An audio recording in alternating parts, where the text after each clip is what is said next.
Ya Rastafari. Continuamos con la lectura de la autobiografía de Haile Selassie, del capítulo 5 y 6. Bendiciones para todos. Capítulo 5. Desde mi matrimonio hasta mi nombramiento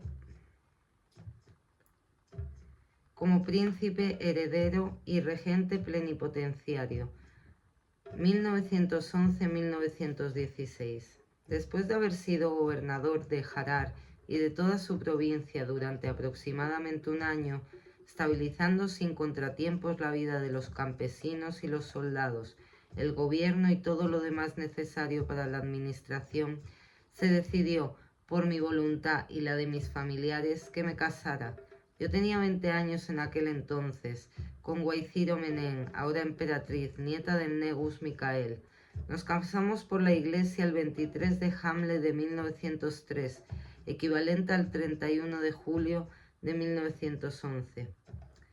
Su carácter es tal que, aparte de bondad, no hay maldad ni malicia en ella. Desde que nos casamos vivimos juntos gracias a su fertilidad en una misma familia, compartiendo alegrías y tristezas.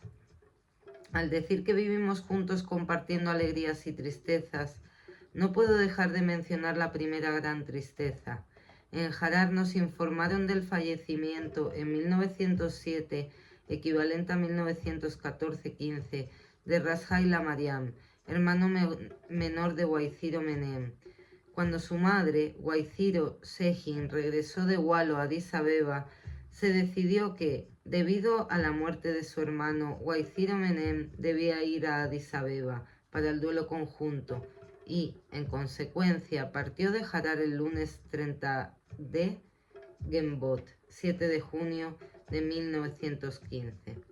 Tras acompañarla hasta Jaramaya, acampamos a orillas del lago, ya que Degtafari deseaba regresar a Harar. Antiguamente, los extranjeros que vivían en Harar y Dire Dawa solían usar una barca para ir al lago Jaramaya a divertirse.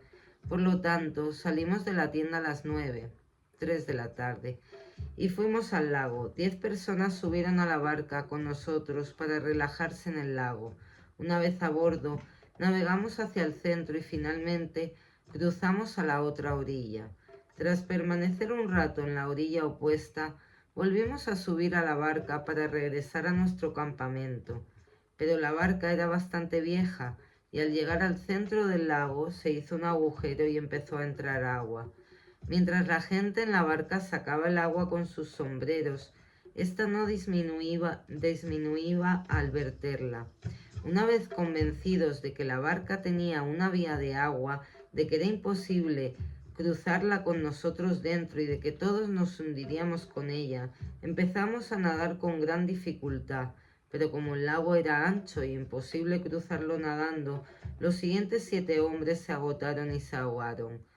Abatasfa, Kehnachmatz, Gabra Walz, Ato, Ayala, Seyum, Kidala, Mariam, Manya, Zawal, Asamre, Abba, Samuel y Paulos. Pero de Mawat Haile Selassie y yo nos hundíamos y volvíamos a salir a la superficie.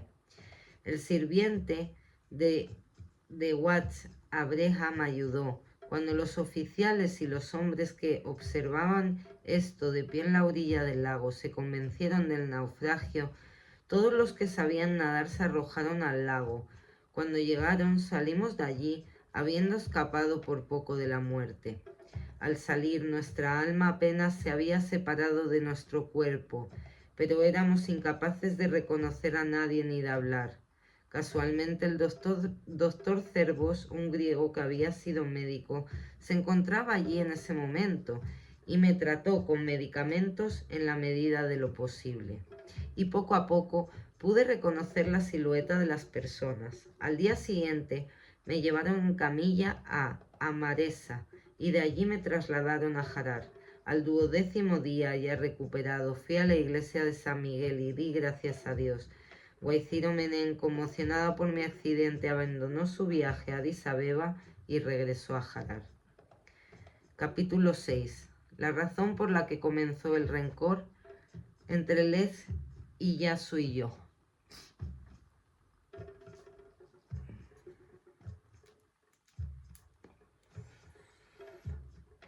Tras mi nombramiento como gobernador de Harar y mi matrimonio con Waiziro Menem, viví feliz durante aproximadamente un año. Pero después, como en este mundo la alegría y la tristeza siempre se alternan, mi alegría comenzó a transformarse progresivamente en tristeza. La razón es la siguiente. Tras la muerte de Ras Tasama, quien había sido tutor y regente de Let y Yasu del imperio, no se designó a ningún otro tutor para él. Pero este último, por lo tanto, buscaba en todo la compañía y el consejo de hombres sin escrúpulos, que sólo buscaban su propio beneficio inmediato, mientras que los grandes nobles y ministros se volvieron hostiles y le dieron la espalda. Estos hombres sin escrúpulos, a quienes había nombrado consejeros, se asociaron con algunos comerciantes extranjeros y les dijeron: importamos del extranjero mercancías como esta, enviamos al extranjero mercancías como aquella. Por lo tanto, eximidnos de todos los aranceles aduaneros. Muy pocos fueron los que buscaron la verdad y le aconsejaron lo siguiente: además de obtener permisos mediante fraude, si hacen esto, su gobierno se verá perjudicado. Si hacen aquello, su gobierno se beneficiará. Si hacen esta abominación, el pueblo se volverá hostil. Además, cuando afirmó en virtud de su ascendencia Balón descender del profeta Mahoma, remontándose unas 40 generaciones, y cuando trabajó por un encuentro y un acercamiento en la fe con los musulmanes, no aceptó que nadie intentara aconsejarle. Déjenlo en paz, pues este tipo de cosas perjudicarán a su gobierno y a usted mismo. Comenzó entonces a gestionar que las armas del palacio y todo el demás equipo de excelencia fueran a parar al Negus Micael. Mientras hacía todo esto, consciente de la hostilidad de todos, en lugar de mantenerse al margen, se dedicó a vagar sin cesar, invadiendo alegremente provincias tranquilas y matando a gente, a veces a Guimira, otras a Walo, otras a Dal y a veces a Harar. La sangre de muchos corría a raudales. Cuando regresaba de sus viajes, los nobles y ministros, ofreciéndole consejos y enfurecidos, se desesperaban al darse cuenta de su incapacidad para devolverle la cordura. Sin embargo, algunos le aconsejaron lo siguiente: si el honor de los grandes nobles de la época de Menelik se viera mermado y su rango disminuido, entonces le convendría elevar a cargos públicos a los humildes sin duda. De ello resultaría que estas figuras menores le amarían con respeto y con su apoyo podría actuar como deseara y destruir a sus enemigos. Como esto le pareció cierto, comenzó a esforzarse por lograrlo. Él mismo me visitó en Harar en 1907, 1914-15. Convocó a los oficiales de mi ejército y a los campesinos más influyentes. Le preguntó en una reunión secreta: díganme si Demawat Tafari les ha hecho algún daño. Luego me concedió audiencias, dándome consejos que me perjudicaron. Se quedó unos días y después regresó. Esto lo supe por hombres que habían sido interrogados. Posteriormente, en Gembot, mayo de 1916, me cité en Addis Abeba y después de haber estado juntos durante unos 2 meses, partió de Addis Abeba la noche del 21 de Hamle, 29 de julio, sin avisarme. Subió al tren de Akaki y a la mañana siguiente me enteré de su llegada a Harar. Cuando supe con certeza de que había ido a Harar, y aunque fue sin informarme, pensé que no debía parecer que me oponía a su viaje, porque no me había avisado con antelación, ya que el título de gobernador de Harar me pertenecía. Por lo tanto, le escribí una carta que decía: si te quedas en Harar, déjame ir. Si regresas a Addis Abeba, volveré contigo. Cuando le envié la carta por medio de mi sirviente Zayaka Kayala, me respondió el 28 de Hamle de 1918 5 de agosto de 1916, con el siguiente mensaje. Le había dicho a Bitawat Haila Guillorgis que le informara del motivo de mi visita a Harar. Si viniera a Harar de vez en cuando para regresar conmigo a Addis Abeba, el déficit ferroviario sería muy grande, ya que su ejército es muy numeroso. Por lo tanto, quédese allí. Si me quedara aquí por mucho tiempo, le escribiría de nuevo. Cuando entró en la ciudad de Harar, unos hombres malvados que se interpusieron entre nosotros y le aconsejaron que destituyera a Demawat Stafari del cargo de gobernador de Harar y se nombrara a sí mismo, comenzaron a presionarlo para que pusiera en práctica el consejo que le habían dado, pues ahora tenía a Let y Yasu y a su merced. Por lo tanto, el 7 de Nahase de 1908, 14 de agosto de 1916, convocó a mi adjunto Fitawari Gabre y ordenó que se confiscaran todos los campamentos en mi poder de los sirvientes de Demawat Stafari, excepto los ocupados por las tropas gubernamentales. Luego transmitió las siguientes órdenes por telegrama a Bitdawa Haila Guillorgis. He asumido con efecto inmediato el cargo de gobernador de Harar. He cedido el cargo de gobernador de Cafa a Demawat Stafari. Que se le informe. Me comunicó que debía ir a Cafa de inmediato, ya que estas eran órdenes de Let y Yasu. Posteriormente él, Let y Yasu, me envió una carta diciéndome, directamente fechada del 10 de Nahase de 1908, 17 de agosto de 1916, en la que decía: He designado a Harar como mi